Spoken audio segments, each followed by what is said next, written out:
Research, the quintessential cornerstone of every single pre-med's career. Now, research is a really big deal, and all my friends are asking me, oh, how are you getting research opportunities?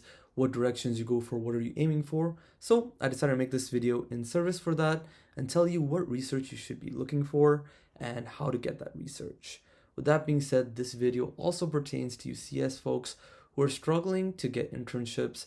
Research should be your direction as an alternative to show employers that you're at least doing something during this difficult times.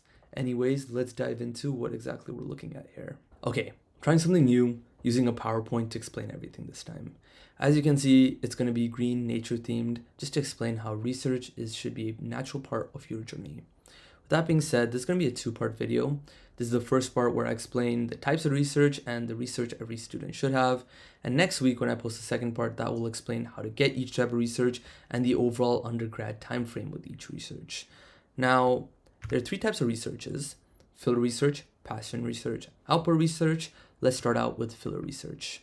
So filler research is the most common type of research, usually considered the backup of the backup.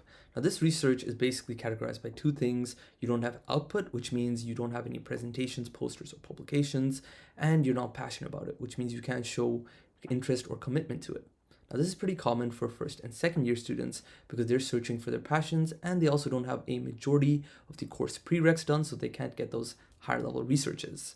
With that being said, if you're a third or fourth year with this, you do not want this sort of research on your thing. Adcoms think of this as accounts for the time spent. Basically, you're spending random amounts of time doing something that won't yield you anything, and adcoms can see this. Now, the drawbacks are pretty clear of this. There's basically a waste of time. You're not really achieving anything with this research. You're not getting rec letters. It's pretty boring research, and you can't even show that you enjoy it. And adcoms see all of this. Conversely, passion research is a level above that. Now, this is research that you show commitment and interest to something. This is long-term, means you can reply with this is my passion. Now, this research is particularly hard to find because finding your passion is just a really hard task.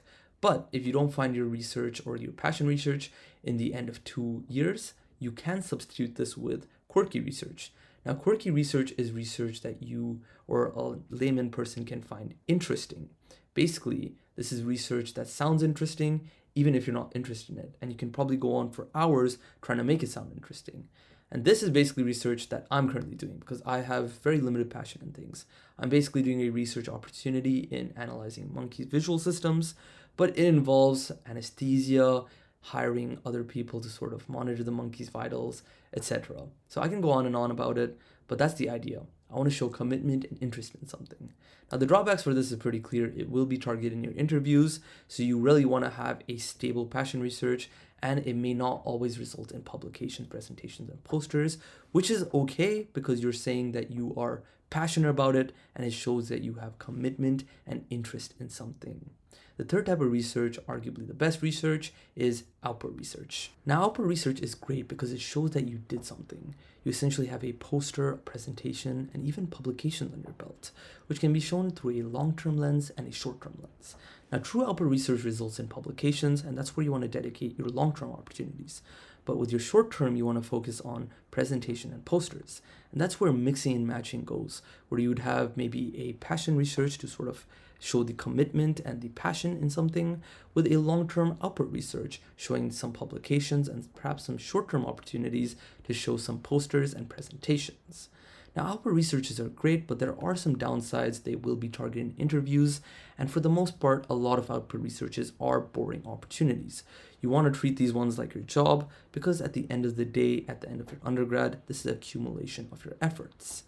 Now, ideally, a research opportunity should be a combination of passion and output, but most of the time that simply isn't possible, so you have to make do with what you have and use multiple research opportunities to cover all bases.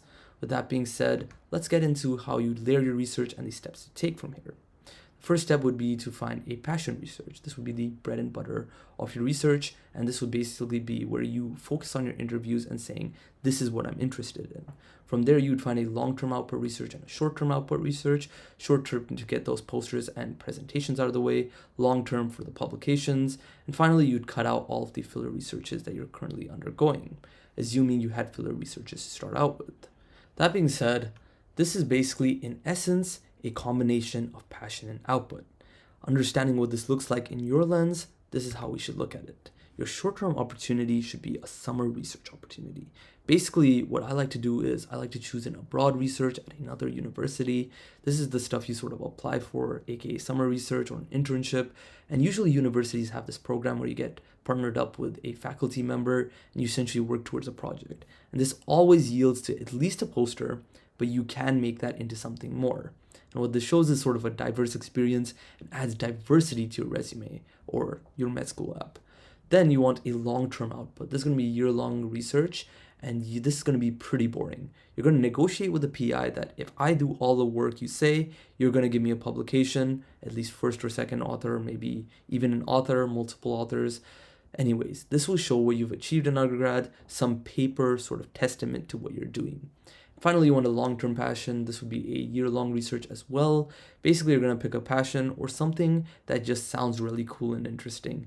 And this is sort of where you dive into interviews saying, I love to do this. Let me talk about this. If they ask some question about your research, you always use this opportunity only. And this sort of adds all the bases you need. With that being said, the consequences are pretty simple.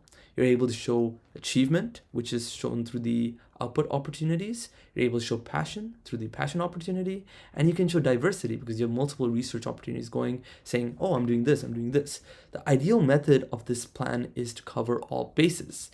The issue is very simple. It takes a lot of time to set up and it takes a lot of work to do.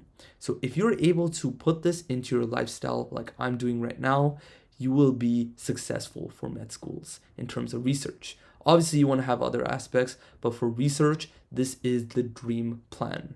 Anyways, this was my video. If you all resonate with this, if you want to see the next video, subscribe, like, and make sure to come back next week. Hope you are doing well and take care.